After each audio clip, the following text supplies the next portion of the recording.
Now, why would the Biden administration want this? Well, World War III is a good pretext for tightening the noose around what little civil liberties we have left. You know what I mean? Emergency Powers Act. Think about that. It's an act. That's what the Canadians called it, but that's what we do.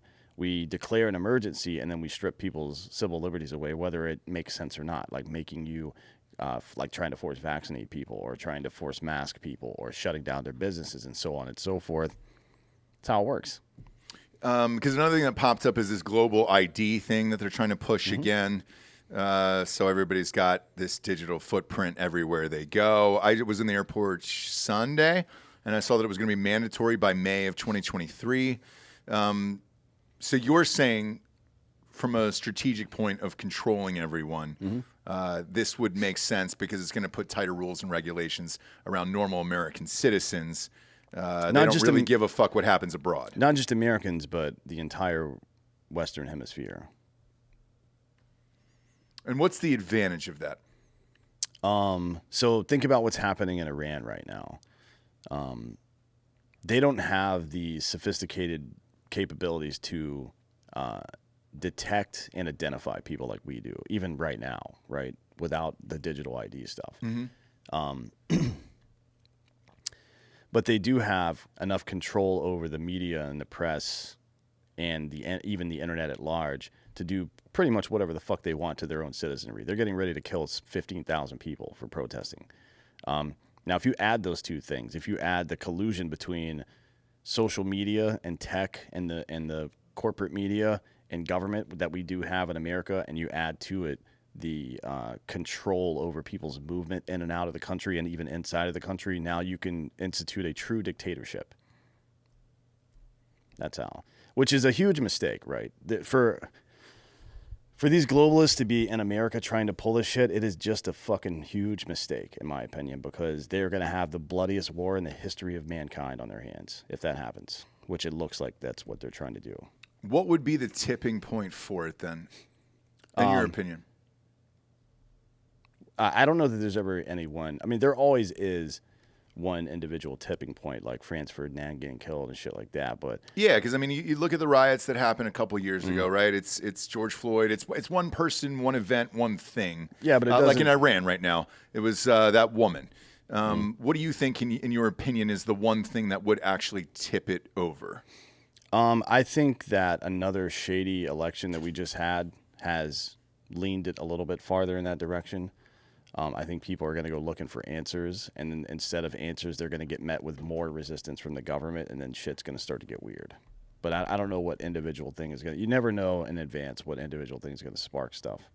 And are you talking about Nevada and Arizona, what happened there? Yeah. Because it doesn't make a lot of sense to me. It was called last night, at least, with Kari Lake losing. Masters also lost, and then the Nevada Senate flipped and went back to Democrat when that guy was winning the entire time after we drug this out for 5 days apiece in each election. I find it odd that was the two seats that would flip to Senate as well. Yeah.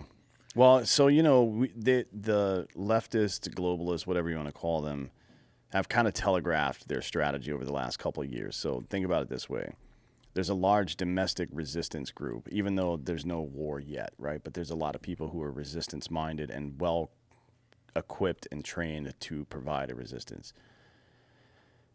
So how do you sweep their legs out from under them before they actually are needed? You accuse them of being the new phrase, which is domestic violent extremists, not instead of terrorists, because people don't believe terrorists. So you say DVE, and then you on the world stage, make one place the worst place, the enemy, right? Russia. Right. And then you associate those people with Russia like they tried to do with Trump. It's very clear what they're trying to do. And then at some point in the near future, and they've already been doing it in the media, like, oh, if you don't fucking support us sending troops to Ukraine, then you're a Russian apologist, right? And then it'll get progressively worse. And if they're trying to build social pressure, so people will self-censor themselves and toe the party line on Ukraine, And then that comes back to the United States, where it's like, if you don't do X, then you're a Russian agent. And now, because Russia is trying to start a world war now and attack NATO, now we have the authority to go arrest people who say positive things about Russia and suspend habeas corpus, like fucking Abraham Lincoln did, by the way, in the Civil War. Yeah. It's not like there isn't a precedent for this shit. It's pretty wild to see unfold. I think it's going to take a lot more than just 2 deaths, though, in Poland to keep going with this thing. Sure, yeah. I mean, this is just a pretext.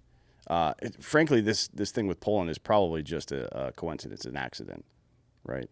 But NATO is going to try really hard to get their troops into Ukraine and also to pressure the United States into sending a brigade of infantry into the area. And they don't have the legal authority to do that. This isn't the global war on terror. It's a fucking separate conflict between Russia and Ukraine, and the President of the United States does not have the legal authority to send a brigade of infantry soldiers into fucking Ukraine. Doesn't have it. And if he does it, that's a fucking problem. So let's say this does happen, right? We hop in. Poland's in. Obviously, Ukraine is in the middle of it, right? Mm-hmm. Would China join Russia then at that point? No. Okay. Would Russia be on their own? Who joins them? Belarus? Belarus will. We would, if we actually got into a fucking conflict, Wilmreader, you're correct, but I can't say that out loud. If we actually got into a conflict with Russia, then we would seal off Belarus. They would be a non-factor. China has nothing to gain by helping out, but Iran does. Right, so that's who you're looking at. Okay. I'd be fine with Iran. No, I mean, knowing what we just went through with bombing Soleimani, they didn't fucking do anything there. I don't think they have any military. And they've got weapons and equipment so believe it or not, and this was in the news a couple of weeks ago, when Russia requested from Iran certain weapons and instructors to come up there and teach their people how to use them, like drones, right, and Predator-style drones especially. So Iran's got some capabilities. They just don't have the manpower, and they're also fucking stupid. Like, they don't know how to fight. They still fight the same way that Russia does, which is old school. You know what I mean? Yeah. That kind of shit don't work anymore.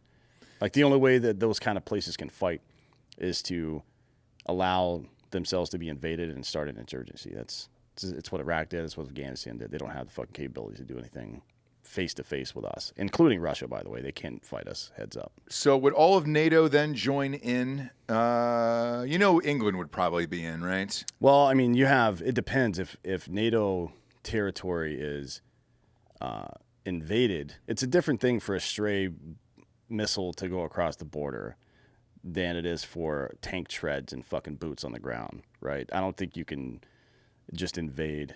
You could certainly put NATO troops in Ukraine now, yes. Not in Russia, but in Ukraine, for sure. Because with this was what the media was pushing for the last year of, it's not going to be just Ukraine. It's going to be Poland. It's going to be Belarus. They're going to try to keep going. This certainly helps feed into that narrative right now, and it's not great. For Russia, so you have Iran. Would anybody else jump in on that side? I mean, China might provide some material support in the background, but no, they're not. They've got too much to lose. I mean, if the dollar tanks, then they might stand to pick up some. But I mean, I don't think the Chinese currency is going to become the world's reserve currency, and they own a lot of stuff in America, and I just that instability in our economy does not help China that much. Right. Would we bomb the shit out of Iran and try to liberate that country at least, because it seems like the people already want it? No. What happens in a war like that where it's two different countries that are so far apart? Well, they're not that far apart, first, and two, we have no business trying to liberate anybody. If Iranians want to be liberated from their government, they need to do it themselves. That's the lesson we've learned in the GWAT.